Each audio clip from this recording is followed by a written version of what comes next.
অনেক দিন পর নিজের একটা ইচ্ছা পূরণ হলো। হ্যালো এভরিওয়ান, সবাই কেমন আছেন? আশা করি সবাই ভালো আছেন। আজ আরেকটি নতুন ব্লগ আপনাদের মাঝে নিয়ে এসে হাজির হলাম। তো আমার ভিডিওটা দেখে অনেকে হয়তো বা বুঝতে পেরেছেন যে আমি কোনো একটা মেলাতে গিয়েছিলাম। এটা মূলত গাজীপুর রথ মেলা, যা অনেক পুরনো।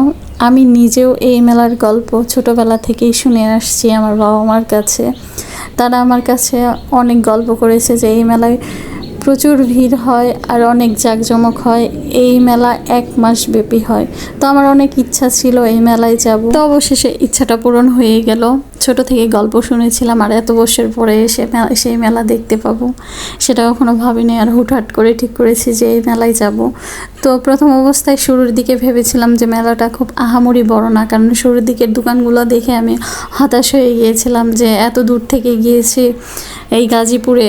আমরা ঢাকা উত্তরা থেকে গাজীপুরে গিয়েছিলাম, এত দূর থেকে গিয়েছিলাম এরকম মেলা দেখার জন্য। তো যত ভিতরে যাচ্ছিলাম শেষ প্রান্তটা খুঁজেই পাচ্ছিলাম না, এত বড় এরিয়া। আর মেলা মানে হলো মিষ্টির দোকানের সমারোহ। আমরা মূলত মেলার প্রথম দিকেই গিয়েছিলাম। আর প্রথম অবস্থায় নাগরদোলা উঠেছিল একটা, আর নৌকার তো হিসাবই নেই, 2-3টা অলরেডি নৌকা বসে গিয়েছে। এখানে 2তলা নৌকা ছিল, যেটা আমি এই ফার্স্ট টাইম দেখেছি। আর মেলায় গিয়েছি, নাগরদোলায় উঠবো না তা কখনো হয়। নাগরদোলা মানে মেলার একটা অন্যরকম বিনোদন বা আনন্দ। আর নাগরদোলায় উঠলে ছোটোবেলার স্মৃতিগুলো মনে পড়ে, ছোটোবেলার কথা মনে পড়ে যে নাগরদোলায় ওঠার জন্য কত বায়না করতে হইতো। আর এই মেলায় যাওয়ার পরে টিকিট কাটতেও লাইন ধরতে হয়েছে, আর নাগরদোলায় ওঠার জন্য লাইন ধরতে হয়েছে, কারণ প্রচুর পরিমাণ ভিড় ছিল যা বলার মতো না। সাহেব আমাকে দেখাচ্ছিল যে আমরা যে নাগরদোলাটাই উঠতেছি এর থেকেও বড় নাগরদোলা বসবে, হয়তো বা কাজ এখনও কমপ্লিট হয়নি। কাজ কমপ্লিট হইতে হয়তো বা আরও 2-1 দিন লাগবে, কারণ এটা 1 মাস ব্যাপী মেলা। তো আমরা নাগরদোলায় উঠে বেশ মজাই করছিলাম। তারপর নাগরদোলা থেকে নেমে চলে গিয়েছিলাম নৌকাতে ওঠার জন্য। সেই 2তলা নৌকায় আমরা উঠবো।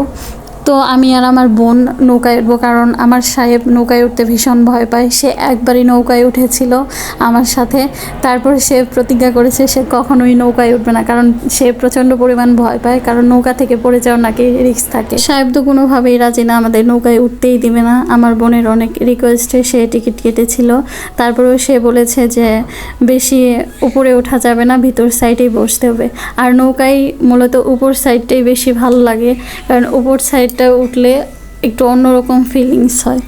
তারপর কি সাহেবের কথা মতো আমরা ভিতর সাইডে বসেছিলাম। তো প্রথম অবস্থায় আমরা কোনো কেনাকাটা করিনি, ভেবেছিলাম যে বাড়িতে আসার সময় আমরা কেনাকাটা করব, কারণ কেনাকাটা করে সেই জিনিসগুলো নিয়ে ঘোরাঘুরি করা আসলে সমস্যা। তারপর আর কি আমরা আসার সময় আর কি টুকটাক জিনিস দেখতেছিলাম।